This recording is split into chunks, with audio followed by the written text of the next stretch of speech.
Assalamualaikum warahmatullahi wabarakatuh.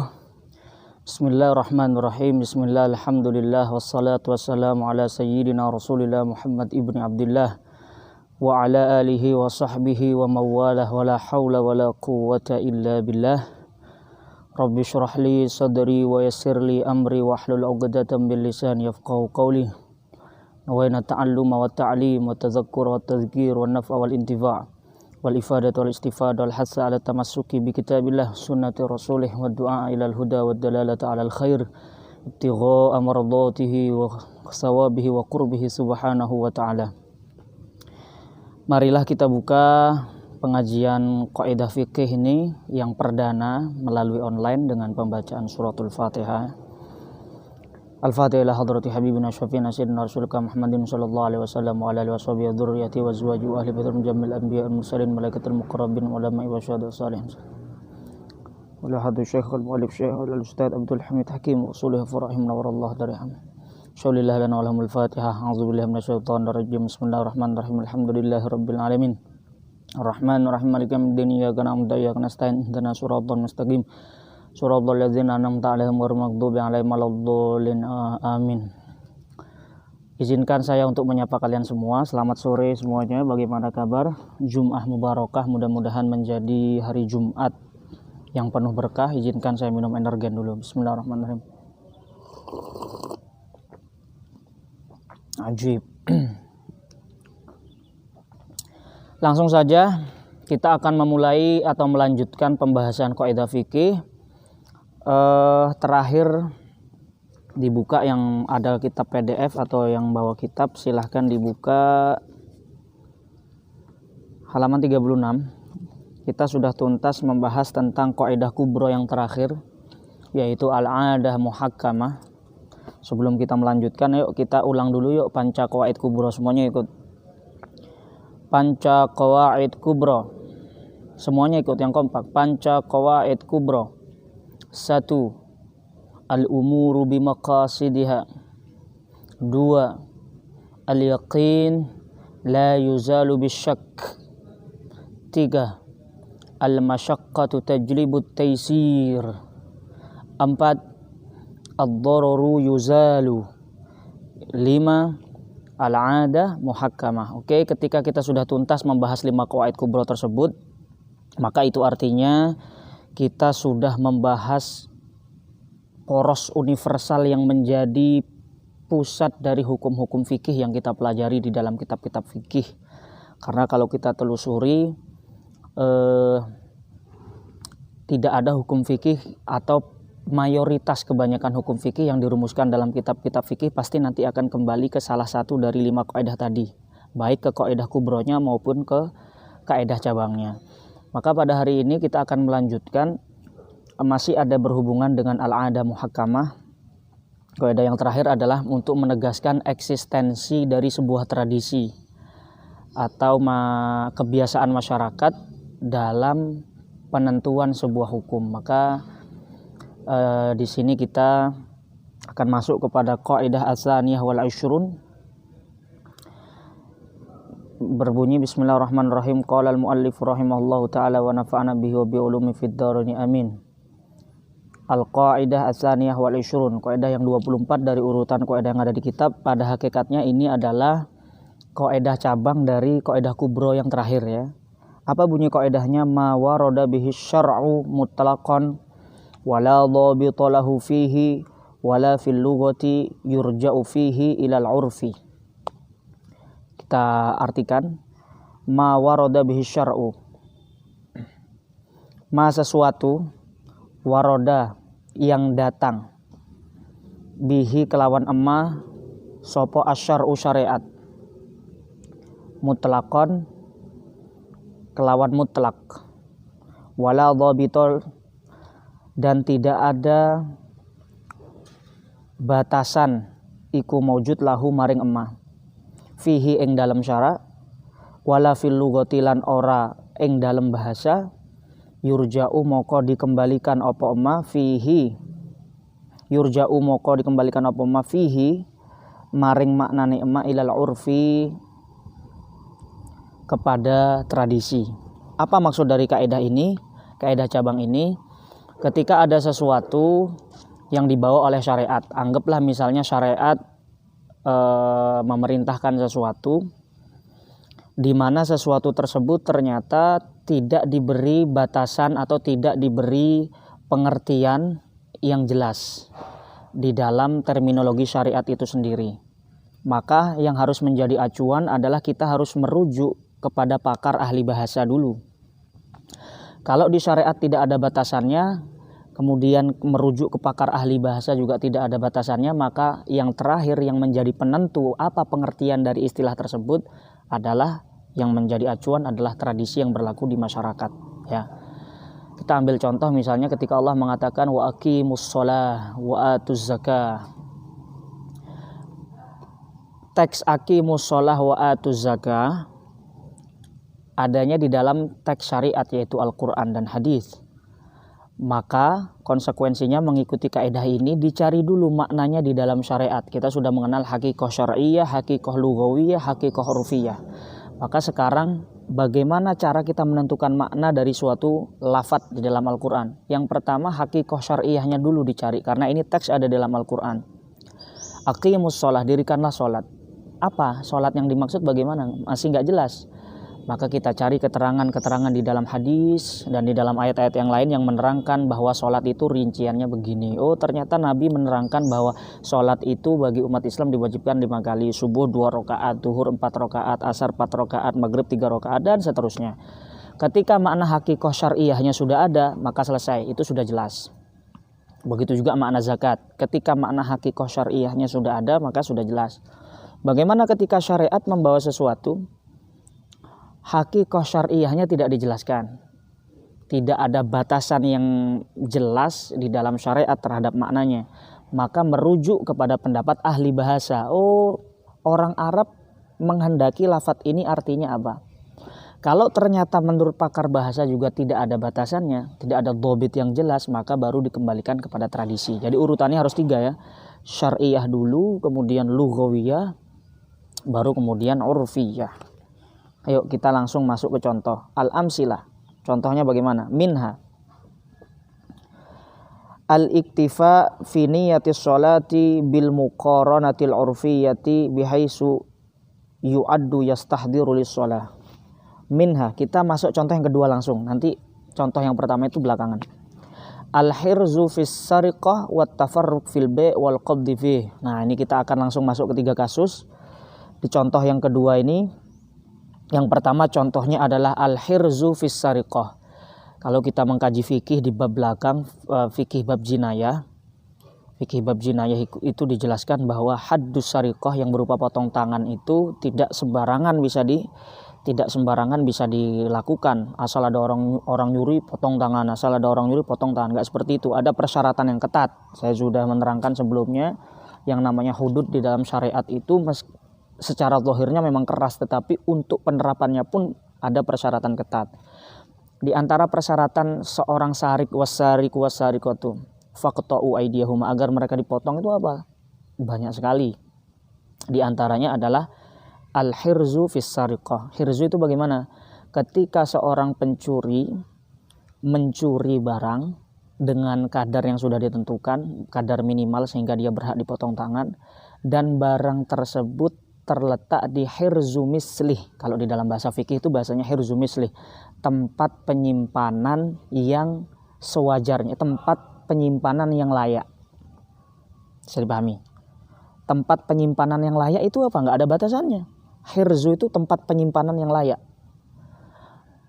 Seorang pencuri ketika dia mencuri harta sesuai dengan ketentuan, dan harta itu ternyata memang disimpan di tempat penyimpanan yang layak, maka baru dia berhak untuk mendapatkan hukum haddus sariqah, hukuman bagi pencuri. Sekarang batasannya apa? Sebuah penyimpanan itu dikatakan layak. Syariat tidak mengatur itu. Ahli bahasa pun ketika kita cek kamus lughah, apa makna hirzu? Ya udah, maknanya penyimpanan yang layak. Batasannya apa? Maka dikembalikan ke tradisi. Oh, tradisi setempat itu penyimpanan yang layak itu berbeda-beda tergantung jenis bendanya. Kalau baju ya disimpan di lemari. Kalau uang ya disimpan di berangkas besi. ya kan? Seperti itu. Kalau sepeda motor ya berarti bukan disimpan di lemari. Kalau sepeda motor berarti disimpan di garasi. Nah, itu tempat penyimpanan yang layak. Artinya apa? Ketika ada benda dia ditaruh di tempat penyimpanan yang tidak layak. Kamu kok naruh uang di atas lemari. Kemudian uang itu dicuri sama temanmu. Atau naruh uang di lemari, lemarinya nggak kamu kunci. Kuncinya nyantol. Kemudian tiba-tiba nasib sial, nasib apes, tiba-tiba uang itu diambil sama orang. Orang yang ngambil dosa jelas. Wajib mengembalikan uang itu jelas. Tetapi apakah wajib mendapatkan haddus syariqah yang berupa potong tangan misalnya? Itu tidak. Kenapa? Karena barang itu tidak kamu letakkan di hirzu mislih. Tidak kamu letakkan di tempat penyimpanan yang layak. Sehingga syarat utama bagi pencuri itu adalah ketika dia mencuri barang yang sudah diletakkan oleh pemiliknya di tempat penyimpanan yang layak. Uang ditaruh di berangkas besi kemudian dibobol. Sama dia dibobol. Nah, itu berarti sudah memenuhi syarat hirzu mislih. Intinya dikembalikan ke tradisi ya. Kalau sepeda motor diletakkan di garasi, maka tidak boleh nanti pencuri, "Loh Pak Hakim, kenapa saya harus dipotong tangan misalnya? Padahal kan sepeda motornya diletakkan di luar. Di luar mana? Di garasi motor. Tapi kan di dalam gerbang. Di dalam gerbang berarti dia hirzu misli, tempat penyimpanan yang layak. Gak bisa pencurinya protes, loh kan gak ditaruh di dalam rumah. Rumah itu bukan tempat penyimpanan yang layak. Tempat penyimpanan yang layak itu di garasi sepeda motor. Kecuali di daerah yang memang tradisinya menyimpan sepeda motor dimasukkan ke dalam rumah. Nah berarti hirzu mislinya itu di dalam rumah itu. Artinya kalau dia menggeletakkan sembarangan di depan rumah, padahal rumah itu tidak aman, ya berarti dia dianggap teledor. Sehingga konsekuensinya pencurinya tidak harus mendapatkan haddus syariqah, meskipun tetap dosa dan wajib mengembalikan. Bisa dipahami ya. Jadi batasan hirzu di dalam kitab syariqah bab pencurian itu dikembalikan kepada tradisi, sebab syariat tidak mengatur batasannya, bahasa pun tidak mengatur. Contoh yang kedua, wat tafarruqu fil bai' wal qabdu fi, berpisah di dalam transaksi jual beli dan serah terima. Baginda Nabi SAW bersabda, al-mutabayi'ani bil khiyari malam yatafarraqa. Dua orang yang melakukan transaksi jual beli itu memiliki hak khiyar, memiliki hak untuk memilih, hak untuk memutuskan apakah jual belinya itu jadi atau tidak, malam yatafarraqa, selagi keduanya tidak berpisah. Hadis ini diperdebatkan oleh para ulama. Jadi kalau pemahaman zahir hadis ini adalah ketika ada dua orang melakukan transaksi jual beli, satu penjual, satu pembeli. Anggaplah si Abid jual HP, si Gahtan ingin membeli. Mereka bertemu misalnya di bawah pohon atau di sinilah, di depan halaman sini mereka bertemu. Terjadi transaksi tawar menawar. Kemudian terjadi kesepakatan, Abid menyerahkan barangnya kepada Gahtan dan Gahtan membayarnya kepada Abid. Maka apakah jual beli ini sudah dikatakan sah sehingga kepemilikan sudah berpindah? Maka ulama berbeda pendapat ketika menafsiri malam yatafarraqa. Kata Nabi, kedua penjual dan pembeli itu masih punya hak khiyar. Hak khiyar itu membatalkan atau meneruskan selagi mereka tidak berpisah. Lam yatafarraqa, tidak berpisah, itu maksudnya apa? Maka para ulama Syafi'iyah mentafsirkan tafarruq di sini adalah tafarruqul abdan wa tafarruqul ajsad. Yang dimaksud berpisah adalah berpisahnya badan. Artinya apa? Meskipun sudah terjadi fix transaksi jual beli, uang sudah dibayarkan, barang sudah diberikan, tapi kalau mereka masih dalam satu majelis, masih bisa dibatalkan. Saya nggak jadi dah, masih bisa itu. Kenapa? Karena yang dimaksud tafarruq, yang dimaksud Nabi adalah perpisahan badan. Selagi belum berpisah secara fisik dan badan, maka masih bisa hak khiyar, hak untuk dibatalkan jual belinya. Diteruskan atau dibatalkan. Itu menurut penafsiran Asy-Syafi'iyah. Tapi menurut Imam Malik tidak. Hadis al-mutabayi'ani bil khiyari ma lam yatafarraqa, selagi tidak berpisah, yang dimaksudnya adalah tafarruqul aqwal, berpisah secara ucapan. Maka menurut mazhab Maliki, ketika pembeli sudah bilang nih barang ini uangnya, kemudian penjual memberikan ini barangnya, saya jual barang ini, pembeli bilang saya beli barang kamu, ketika lafadz itu sudah diucapkan, akadnya sudah diucapkan, ijab qabulnya sudah diucapkan, maka otomatis jual beli itu sah dan tidak boleh dibatalkan. Kenapa? Karena Imam Malik mentafsiri malam yatafarraqo, selagi tidak berpisah adalah perpisahan yang dilakukan secara lisan, yaitu dilakukan dengan akad. Nah, itu perbedaannya. Kenapa bisa berbeda para ulama mentafsir ini? Karena perbedaan itu dikembalikan ke tradisi yang berlaku di daerah masing-masing. Ya, di daerah masing-masing. Menurut Imam Syafi'i, orang itu dikatakan berpisah ketika badannya sudah saling melengos. Ya kan? Saya dianggap berpisah dengan sang kekasih ketika kapan? Ketika kita berdua sudah meninggalkan tempat yang sama menuju tempat yang berbeda, saling rindu jarak jauh, LDR, begitu. Itu dikatakan berpisah. Tapi kalau masih dalam satu tempat, hanya sekedar ucapan, aku jauh darimu, itu belum berpisah. Karena pada hakikatnya badannya masih nyatu, masih dalam satu tempat. Maka menurut Imam Syafi'i, malam yatafarraqo itu ditafsirkan dengan berpisah secara fisik. Karena dikembalikan ke tradisi. Udah, itu kasus yang kedua. Yang ketiga, wal qabdu fi, serah terima di dalam jual beli. Apa sih batasan serah terima? Kapan pembeli dikatakan sudah menerima barang atau penjual dikatakan sudah memberikan barangnya kepada pembeli? Kan harus ada serah terima. Kalau belum ada serah terima, maka jual belinya belum sah. Maka dikembalikan lagi ke tradisi, karena syariat tidak mengatur batasnya, bahasa juga tidak mengatur batasnya, maka dikembalikan ke tradisi. Bagaimana? Ia berbeda tergantung jenis bendanya dong. Apa yang kamu beli? Ketika kamu membeli beras di pasar, ada beras 1 gentong. Bu, saya beli beras ya. Beras yang mana nak nih bu? Beras yang harganya 11.000 per kilo. Berapa kamu beli? Beli 2 kilo. Uangnya kamu kasih. Apakah ketika kamu memberikan uang maka beras 2 kilo ini sudah jadi hak kamu? Belum. Kenapa? Karena berasnya masih ada di gentong. Baru dikatakan serah terima ketika sudah dipisah, kemudian dimasukkan ke plastik, itu baru dikatakan serah terima. Jadi ada perpindahan hak milik. Ada perpindahan hak milik. Beda misalnya kalau kamu beli rumah. Kalau kamu beli rumah, saya sudah bayar, sertifikat sudah dikasih, apakah rumahnya harus saya peluk agar saya dikatakan telah memiliki rumah itu? Oh tidak. Tradisi mengatakan bahwa serah terima rumah itu cukup dilakukan dengan serah terima sertifikat misalnya. Maka itu sudah sah, itu sudah dianggap serah terima.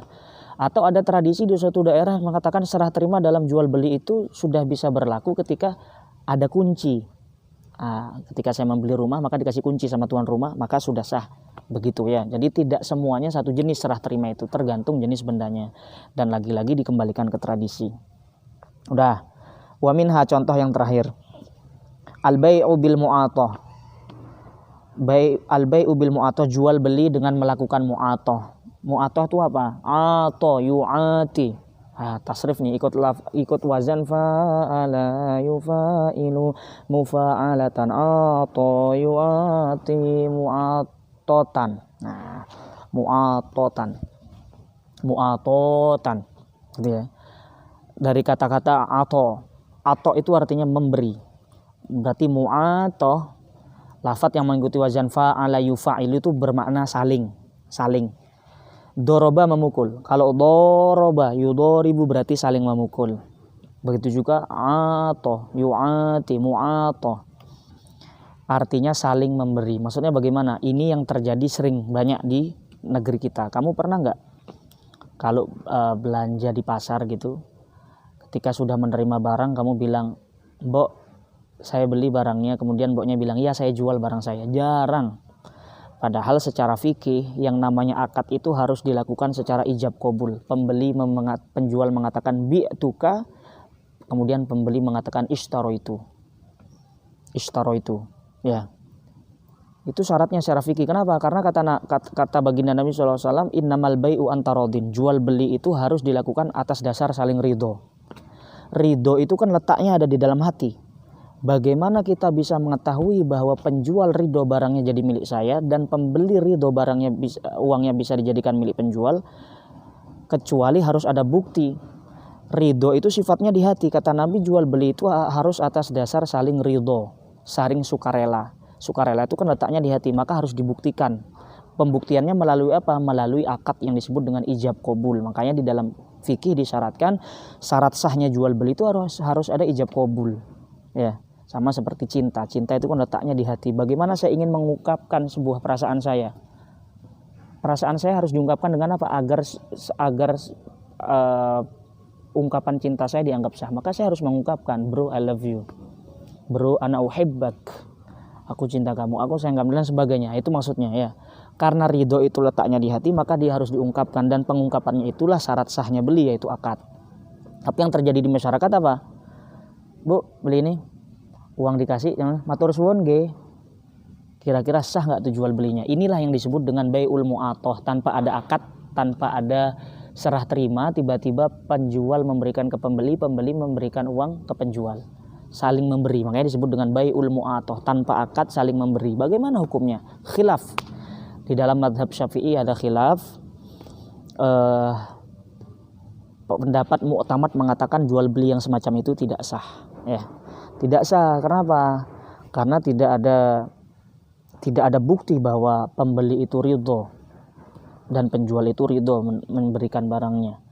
Tidak sah. Tetapi menurut Imam Nawawi di sini dijelaskan bahwa fawajabar ruju li'annahu lam yasih fi syar'i i'tibaru lafzin, ya, karena tidak ada lafadznya. Fawajabar ruju ilal urfi, maka wajib kembali kepada tradisi. Hadza makhtarahu Nawawi rahimahullah wa huwal mu'tamad. Bai'ul mu'atoh inilah yang dijadikan ikhtiar atau dijadikan pendapat yang dipilih oleh Imam Nawawi, bahwa menurut Imam Nawawi rahimahullah bai'ul mu'atoh itu sah. Kenapa?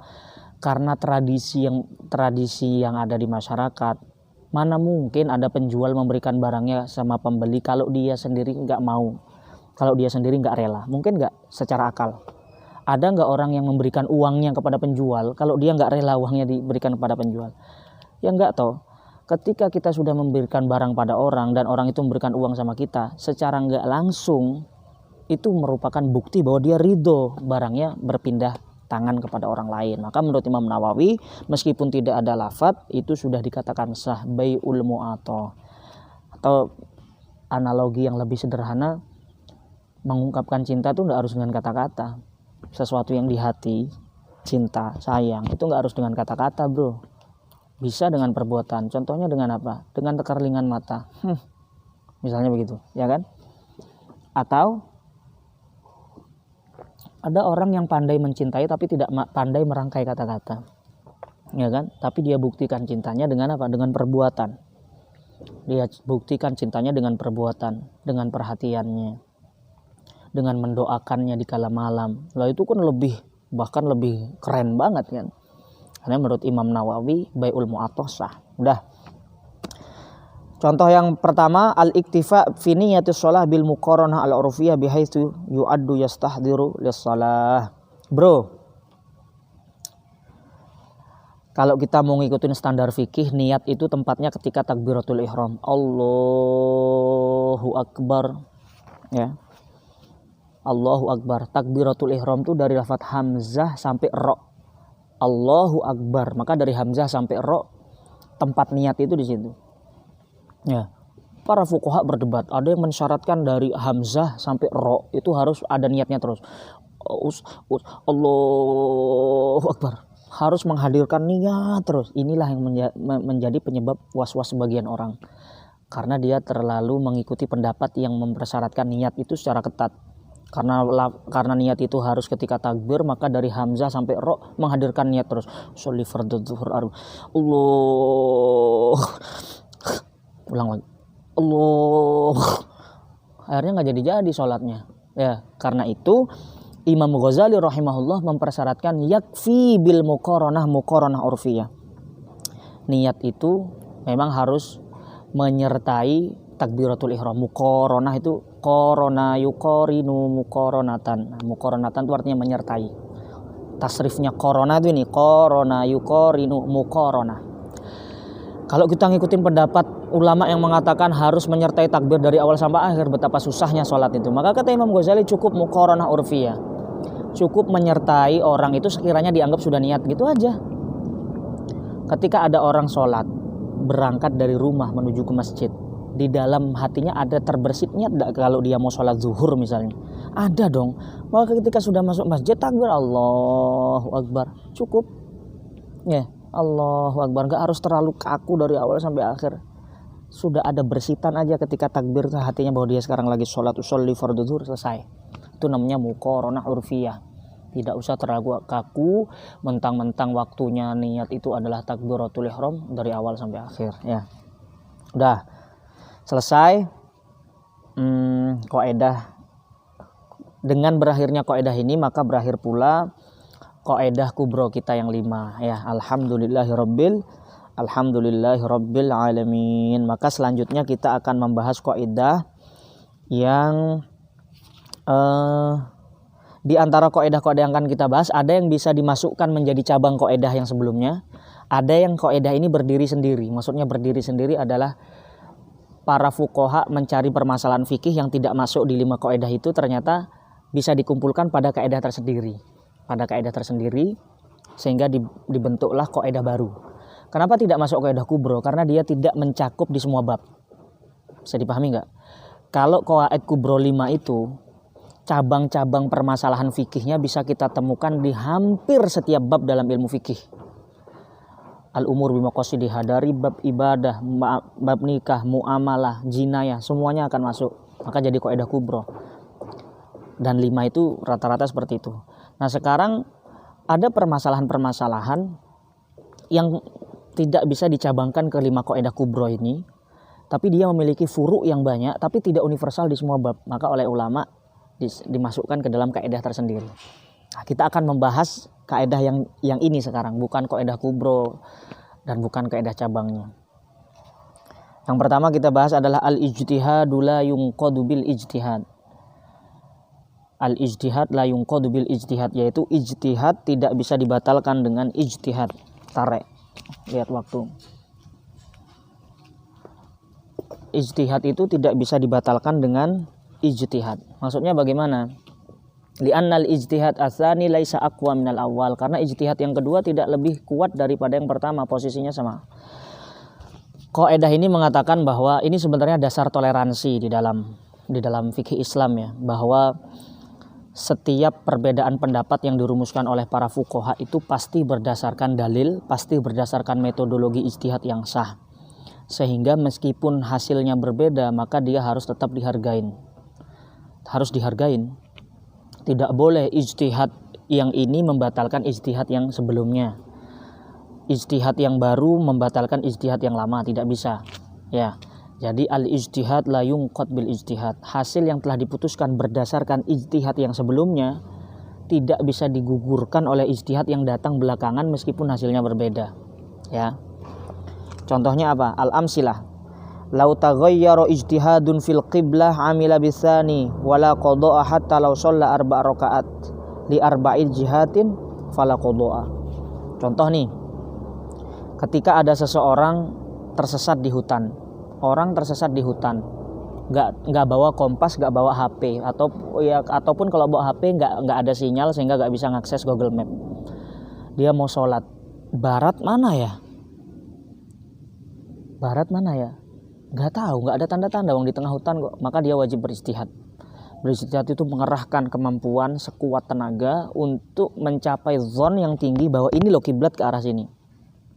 Maka apa yang terjadi? Dia takbir menghadap ke sini. Anggaplah menghadap ke sini takbirnya Allahu Akbar, bismillahirrahmanirrahim, alhamdulillah. Ruku, i'tidal, sujud, rakaat kedua, kemudian ijtihadnya berubah. Aduh, kok kayaknya kiblat bukan ini, ke sana deh. Salat duhur 4 rakaat, akhirnya pindah ngadep ke sana. Rakaat kedua berubah lagi ijtihadnya. Aduh, kayaknya kiblat gak ngadep sini nih, tapi ngadep situ. 4 rakaat dia ngadep 4 arah. Kira-kira gimana sholatnya? Nah, gitu loh. Lau taghayyara ijtihadun fi qiblah, apabila berubah ijtihad fil qiblah di dalam penentuan kiblat. Amila mongko mengamalkan sapa man bisani kelawan ijtihad yang kedua. Wala qada'a, dan ora wajib qada. Ora ono qada iku wajib hatta lau sholat, sehingga lau sholat. Seandainya sholat sapa man 4 rakaatin, 4 rakaat li 4 jihatin, ke 4 arah yang berbeda. Rakaat pertama ngadep barat, rakaat kedua ngadep utara, rakaat ketiga ngadep timur, kemudian yang terakhir ngadep selatan. Maka sholatnya tetap dianggap sah, fala qada'a, dan tidak wajib untuk mengqada'i sholatnya. Sah, kenapa? Al-ijtihad la yunqadu bil ijtihad. Seandainya ijtihad yang kedua itu membatalkan ijtihad yang pertama, maka otomatis sholatnya langsung batal. Kenapa? Ketika dia berubah keyakinan bahwa oh ijtihad saya mengatakan bahwa kiblat sekarang berubah ke situ. Ketika dia berubah maka otomatis sholatnya batal. Kenapa? Karena rakaat pertama dilakukan tanpa menghadap kiblat. Bisa dipahami nggak? Seandainya kita mengatakan ijtihad itu bisa membatalkan ijtihad sebelumnya, maka sholatnya batal. Kenapa? Ketika dia beristihad kiblat menghadap ke sini, otomatis rakaat pertamanya batal karena dia ngadep ke situ. Begitu kan? Tapi kaidahnya al ijtihad la yunqadu bil ijtihad. Ijtihad yang datang belakangan tidak bisa membatalkan ijtihad yang terlebih dahulu. Udah. Minha ya, minha. Lau hakamal hakim bi syai'in tsumma taghayyara ijtihaduhu lam yunqadul awwal. Apabila seorang hakim atau seorang qadhi memutuskan suatu perkara kemudian ijtihadnya berubah. Ya, misalnya ada seorang hakim mengikuti suatu mazhab tertentu, di mana mazhab tertentu mengatakan hukum ini sah, maka dia memutuskan berdasarkan mazhab itu. Sudah. Kemudian beberapa waktu yang akan datang, 1 bulan berikutnya dia pindah mengikuti mazhab lain. Saya nggak mantap sama pendapat mazhab ini, saya ikut mazhab yang ini mengatakan tadi tidak saya, berarti yang mengatakan sah. Maka apakah kasus orang yang sudah diputuskan dengan mazhab yang pertama itu moro-moro batal hanya gara-gara dia berpindah ijtihad mengikuti mazhab yang lain? Ternyata tidak. Kenapa? Al ijtihad la yunqadu bil ijtihad. Contohnya apa? Yuk. Sekarang kita contoh masuk ke bab nikah. Lau khala'a zaujatahu salasan tazawwajaha ar-rabi'ah bila taqaddumin nikahil ghair li'tiqadihi annal khul'a faskhun la talaqa summa taghayyara ijtihaduhu ila annal khul' talaq huwa wa huwa baqin ma'aha bidzalika nikah. Oke. Ini contoh terakhir ya sebelum kita pisah. Ini agak rumit. Saya harus menerangkan kepada Anda di dalam fikih itu ada yang namanya tolak, ada yang namanya khulu. Ya. Ada yang namanya tolak, ada yang namanya faskhun. Ada yang namanya tolak, ada yang namanya faskhun. Kalau tolak itu cerai. Kalau cerai itu otoritas ada di tangan suami. Ya, ada di tangan suami. Artinya apa? Kalau suami tidak melafadzkan lafadz tolak tuki, anti tolik, kamu cerai, kamu keluar dari rumah saya, kamu pisah sama saya, maka cerai tidak akan bisa terjadi. Itu tolak. Ya, hak otoritas tolak ada di mana? Ada di suami. Oke, di dalam syariat tolak itu dibatasi maksimal sampai 3. Katakanlah si Faisal menikah dengan perempuan yang bernama Badriyah. Ya, Faisal menikah dengan Badriyah. Faisal nih orangnya nggak bisa nahan emosi. Badriyah bikin kopi nggak enak, langsung gue cerai lu ke sono no ke rumah mak lu, gue cerai lu. Jatuh tolak 1. Kemudian seminggu Faisal nyesel, ya Allah, dia dulu saya mendapatkannya penuh perjuangan kok gampang banget saya nyerai. Akhirnya rujuk kembali. Dek, kita rujukan yuk, ayo rujuk. Maka kembali jadi istrinya si Badriyah tuh, kembali jadi istrinya Faisal. Tapi lagi-lagi Faisal nggak bisa nahan emosi. Si Badriyah masak nasi goreng lupa ngasih garam. Ini nasi goreng apa kalah ponnya dah. Lu kesono no, pulang lagi gue cerai lu. 2 kali. Cerai 2 kali. Nyesel lagi Faisal, kembali lagi saya masih sayang sama kamu. Kembali lagi sampai terjadi sengketa lagi, keluar dari lafadz ente gue cerai. 3 kali maksimal. Kalau sudah 3 kali terjadi tolak bain. Apa itu tolak bain? Faisal sudah tidak bisa kembali menjadi suami Siti Badriyah. Ya, sudah tidak bisa lagi menjadi suami Siti Badriyah. Kecuali dengan apa? Kecuali Faisal harus menikah lagi dengan orang lain, ya. Faisal harus menikah lagi dengan orang lain dan Faisal telah melakukan hubungan suami istri dengan orang lain. Kemudian ya begitu kecuali Siti Badriyah ini menikah dengan orang lain dan dia sudah melakukan hubungan suami istri dengan orang lain tersebut. Kemudian Siti Badriyah dicerai dengan suaminya tersebut sehingga habis masa iddahnya baru bisa kembali lagi ke Faisal, ya. Ingat, kalau cerai sudah 3 maka terjadi yang namanya tolak bain. Konsekuensinya apa? Dia sudah tidak bisa kembali lagi. Kalau ingin kembali bagaimana? Konsekuensinya si cewek harus nikah lagi dengan orang lain, melakukan hubungan suami istri dengan orang lain.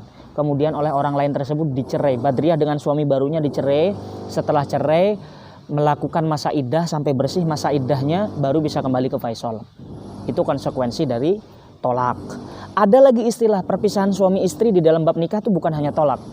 Perpisahan suami istri di dalam bab nikah itu ada yang diistilahkan dengan faskhun. Faskhun itu apa? Berpisah. Yang punya hak otoritas untuk melakukan fasakh itu adalah keputusan hakim.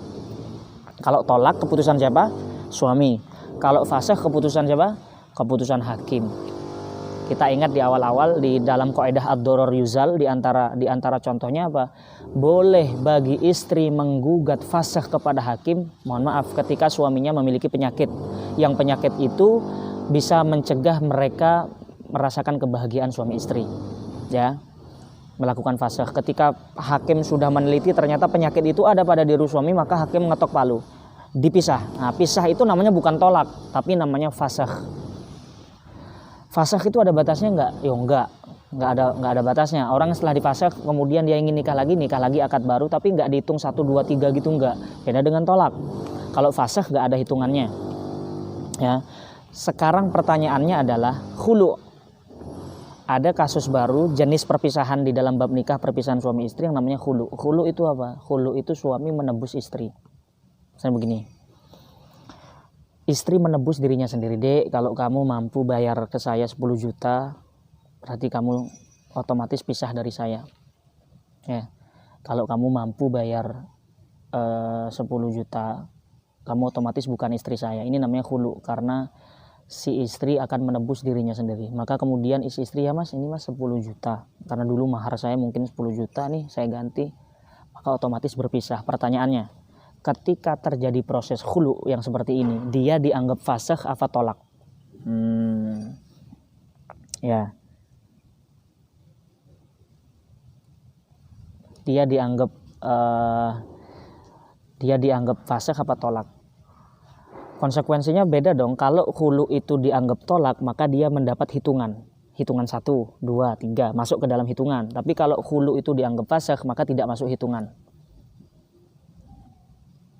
Ulama berbeda pendapat ya, tapi yang kita pegang adalah yang namanya khulu itu adalah tolak. Sehingga kalau ada perceraian yang diakibatkan khulu, maka dihitung sudah cerai 1 kali. Sehingga kalau nanti kembali cerai lagi dihitung 2 kali. Ya.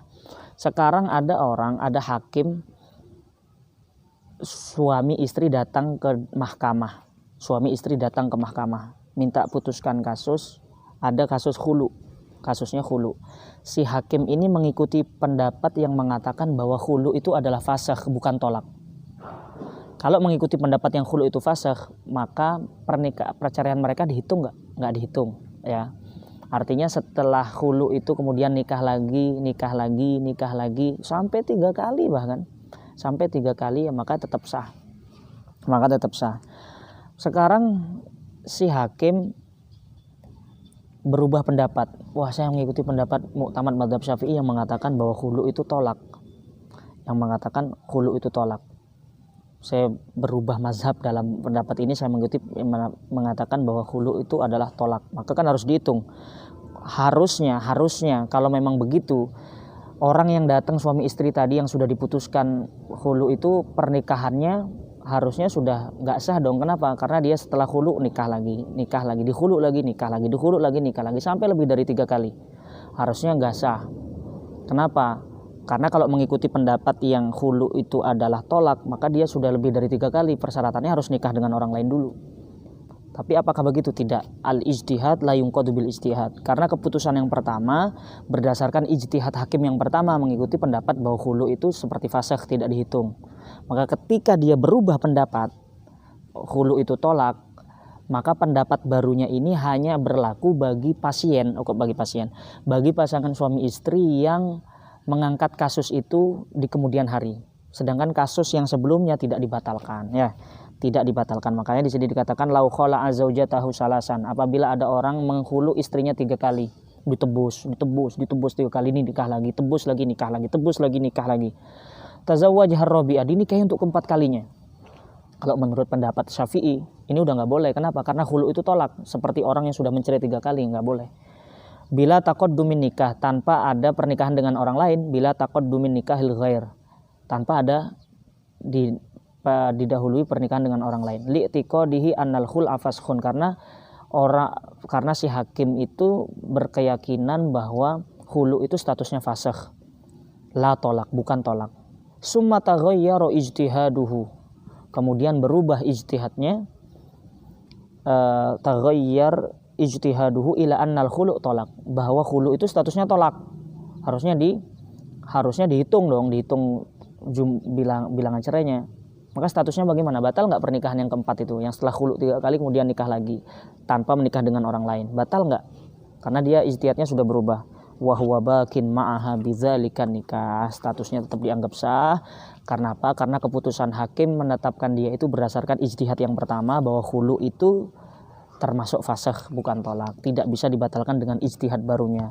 Ijtihad baru hakim ini berlaku kapan? Kalau ada pasangan suami istri yang datang kemudian, pasangan suami istri yang lain datang kemudian, maka diputuskan dengan ijtihad barunya. Kalau pasien yang lama, orang yang lama itu sudah tidak, karena itu adalah ijtihad yang sebelumnya, ya, tidak bisa dibatalkan. Wallahu a'lam bishawab. Besok kita sudah mulai kaidah al-isar bil ibadati mamnu. Wallahu a'lam bishawab. Rabbi fanfa'na bi barakatihim wahdinal husna bi hurmatihim wa amisna fi tariqatihim wa mu'afatihim minal fitan ya Rasulullah. Salamun alaika rafi'a syani wad darajat wa tayyajaratal alamin wa alal jibal qawmi. Maaf agak lama. Assalamualaikum warahmatullahi wabarakatuh.